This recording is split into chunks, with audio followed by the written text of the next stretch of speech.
Olá, bom dia! O Semana Terra Viva de hoje começa falando sobre um mercado promissor, a pesca amadora, que hoje tem mais de 4 milhões de praticantes em todo o país.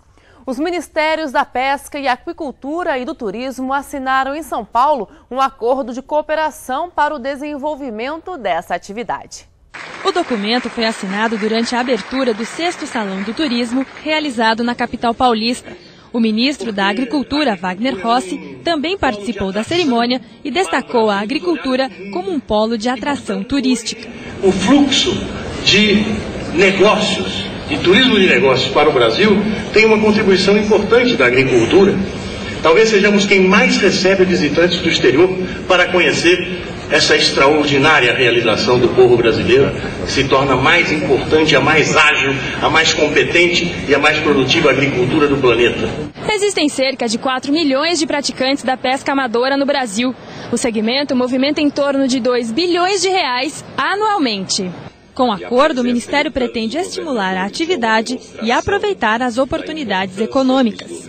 Um dos atrativos que tem fortalecido a atividade turística no mundo é a pesca amadora, a pesca esportiva.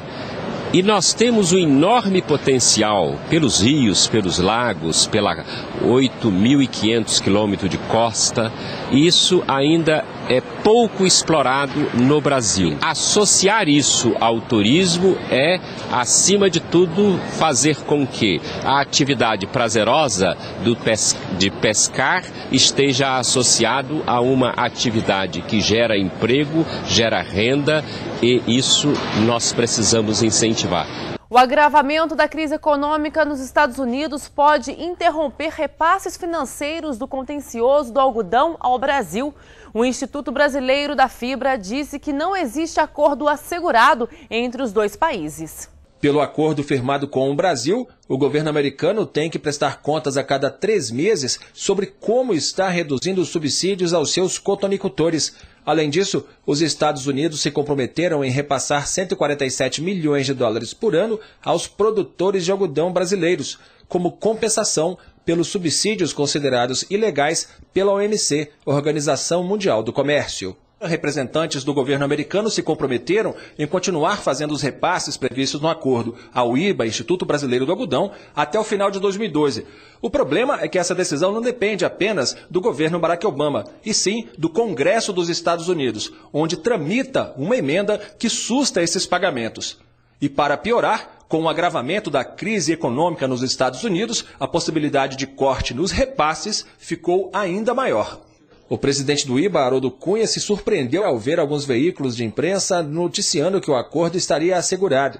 Com a crise estourando, a pressão da opinião pública americana pela aprovação da emenda que susta os repasses é grande, como neste anúncio de um fundo de pensão que critica justamente o acordo do algodão. Os setores em que não estão envolvidos diretamente com o caso, ou seja, se a gente tirar os setores agrícolas ou os setores que possivelmente seriam afetados no caso de uma retaliação brasileira, esses outros setores, eles querem mais é que haja realmente esses cortes. A torcida, segundo Haroldo Cunha, é para o governo Obama conseguir convencer o Congresso de que uma eventual retaliação comercial por parte do Brasil seria muito pior do que os Estados Unidos continuarem os pagamentos e cumprirem os demais pontos do acordo. Eles estão trabalhando no Congresso, no Senado, mais especificamente, para que essa emenda não passe para honrar o acordo entre os dois países. Mas isso é um trabalho árduo e que eles têm que convencer pessoas que não têm nada a ver com esse caso. Isso realmente torna seu trabalho um pouco mais difícil. O faturamento das exportações de carne bovina cresceu 7,7% no primeiro semestre. Apesar da alta, houve queda no volume marcado. Entre janeiro e junho, o Brasil exportou 543.822 toneladas de carne, um volume 16% menor que o embarcado no mesmo período do ano passado. Mas com a elevação de mais de 28% no preço médio do produto, a receita alcançou os 2.595 milhões de dólares.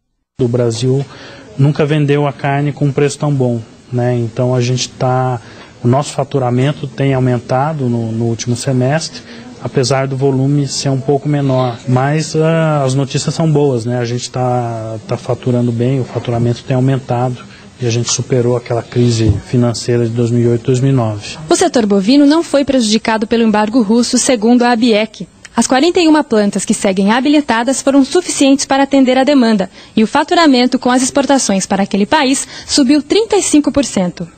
A expectativa da associação é de que a Rússia retome as importações ainda neste mês e a conquista de novos mercados é um dos principais objetivos do setor.